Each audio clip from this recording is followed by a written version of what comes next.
They say that money is the root of all evil, but I disagree. Money is just a magnifying glass.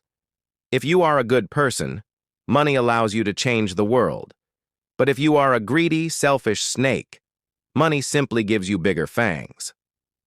I spent 20 years working on a factory line, sweating for minimum wage, trusting the man standing next to me. I thought we were a brotherhood. I thought we were a team. But when $300 million appeared on the table, I learned the hardest lesson of my life. Loyalty has a price tag. And for my boss, that price was a winning lottery ticket that belonged to us. He looked 10 starving families in the eye and swore he forgot to buy the ticket. He watched us cry. He watched us lose hope. And then, he walked away with our future in his pocket. My name is Sam. I am a single father with a daughter who needs a surgery I can't afford. This is the story of how my boss stole $300 million from his own employees. And this is the story of how a crumbled piece of paper and a gas station security camera cost him everything he stole and sent him to prison for the rest of his life. To understand the betrayal, you have to understand the ritual. For 10 years, every Friday, the 12 of us on the assembly line at Titan Steel would put $20 into a brown envelope. We called it the Dream Fund. We were tired. Our backs hurt. We had debts, mortgages, and sick kids. That lottery pool was the only thing that gave us hope. Rick was our shift manager. He was loud. He was arrogant. But he was organized. He was the one who collected the cash. He was the one who drove to the gas station every Friday at 5 p.m. to buy the tickets. He would photocopy them and text us the picture, every single week, for 10 years. Then came the big one.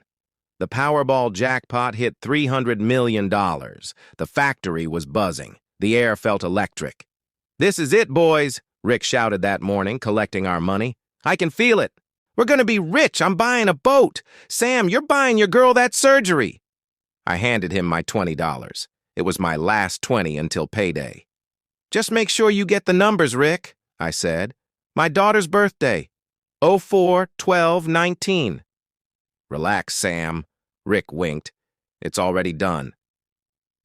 That night, the drawing happened. I was sitting on my worn-out couch holding my daughter's hand. She was asleep, her breathing heavy. The balls dropped. 04/12/19/22/08, Powerball 5. I froze. I checked the numbers again. I screamed. I woke up my daughter. I woke up the neighbors. Those were our numbers. We used the same numbers every week.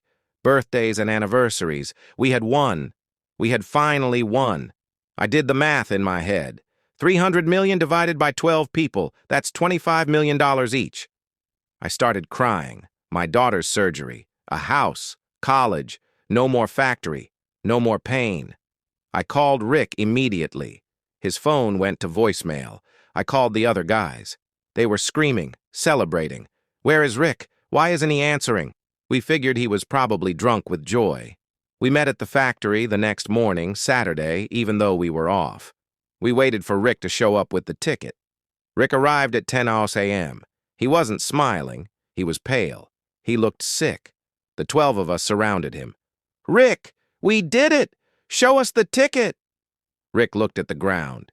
He took a deep breath. "Guys, I have to tell you something." The silence that fell over the group was heavy, suffocating. I was busy yesterday," Rick stammered. "The quarterly reports were due. I got stuck in traffic. I didn't make it to the gas station."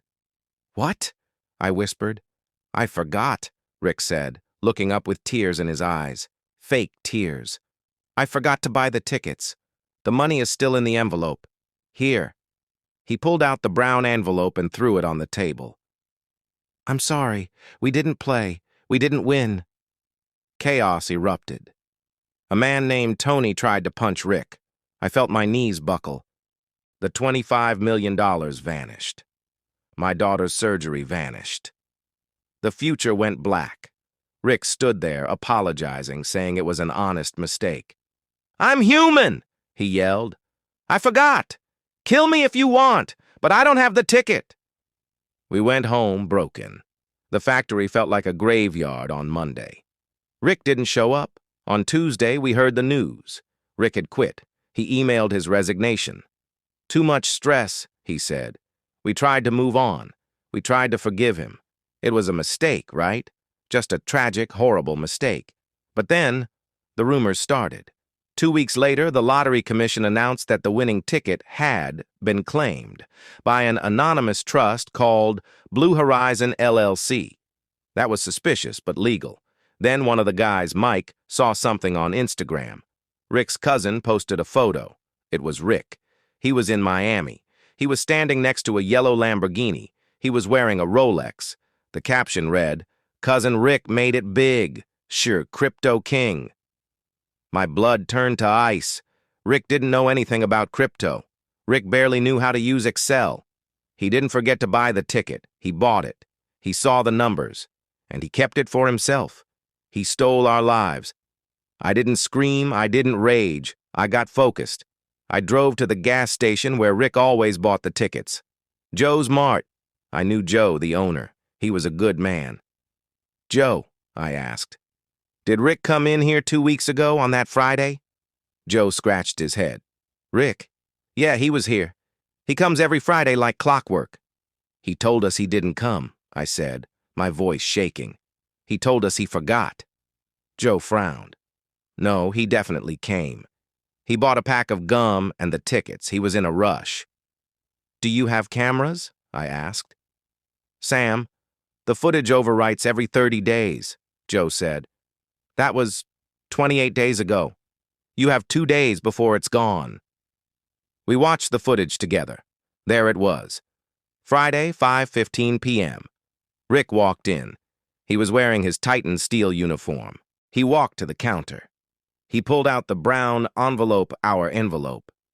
We watched him hand the cash to the clerk. The clerk printed the tickets.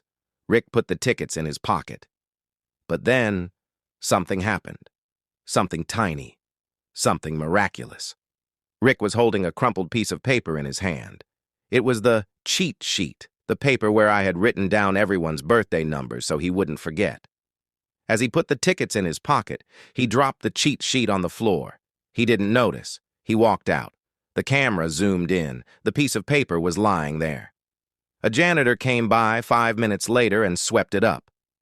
"Joe," I said, "where does the trash go?" "Dumpster out back," Joe said. "But it's been a month, Sam. The garbage truck comes every Tuesday." I felt defeated. The proof was gone. "Wait," Joe said. "The recycling bin. We only empty that once a month. The paper bin." We ran out back. The blue bin was overflowing. I spent 6 hours in that dumpster. I dug through receipts, newspapers, and soda cans.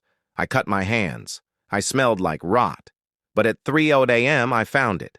A yellow piece of notebook paper stained with coffee. Written in my handwriting, Sam's pick, 04-12-19. And on the back of the paper, a footprint, a distinct muddy boot print. But not just any boot. Rick wore custom, expensive work boots with a steel logo on the heel. But that wasn't enough. I needed to prove he bought the winning ticket with our money. I went back to the video. I watched it frame by frame. Rick handed the clerk the cash. But then, he bought a pack of gum. He didn't use cash for the gum. He tapped his card, his personal debit card. The timestamp for the gum transaction was 5:16:02 p.m. The timestamp for the lottery ticket printing was 5:16:05 p.m. They were part of the same transaction sequence. If we could subpoena the lottery records, we could link the winning ticket's serial number to the exact time of the transaction where he used his personal card to buy gum. He placed himself at the scene, buying the ticket, at the exact moment he claimed he wasn't there. I called a lawyer, not a cheap one, a shark. "Mr. Vance," I said, "I have video footage, a physical piece of evidence with his fingerprints on it, and a digital timestamp linking him to the stolen property. I want to freeze his assets." The raid happened at Rick's victory party. He had rented a mansion in the Hamptons. He invited models, celebrities, people he didn't even know. He was living the life of a king. I walked in. I wasn't invited. I was wearing my factory uniform covered in grease. Rick saw me across the pool. He laughed. He was drunk on champagne. "Sammy," he shouted, "you came to beg for a job? I need a pool boy." "I didn't come for a job, Rick," I said, the music dying down as the police walked in behind me. "I came for my change." "What change?" Rick sneered. "The change from the $20 I gave you," I said, "and the $25 million you owe me." The FBI agents moved in. "Rick Danton." "Yeah?" "You are under arrest for grand larceny, fraud, and embezzlement." Rick dropped his glass. "You can't prove anything. It was an anonymous trust." "We have the video, Rick," I said. "We saw you buy the ticket. We saw you use the company envelope. And we saw you buy gum with your debit card 3 seconds before the winning ticket printed. The Lottery Commission confirmed the timestamps match." Rick turned purple. He tried to run, slipping on the wet pool deck. The officers tackled him. As they dragged him away in handcuffs, he screamed at me. "I deserved it. I did all the work. I drove to the store. It was mine." "It was ours," I said. "And now, it's evidence." The legal battle took 6 months. The court froze. Blue Horizon LLC. Because the ticket was purchased with pooled funds, the judge ruled that the winnings belonged to the partnership US. Rick received 0. In fact, because he spent $5 million of the winnings before he was caught, he now owed us that money back. He was sentenced to 15 years in prison for fraud.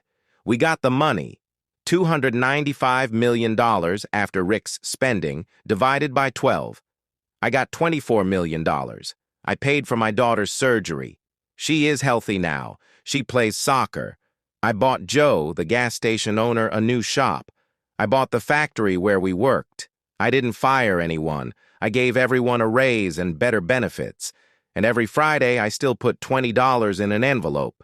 But now, I give it to charity. Money reveals who you are. Rick showed us he was a thief. We showed him that you can steal a ticket, but you can't steal the truth. And the best luck I ever had wasn't the numbers.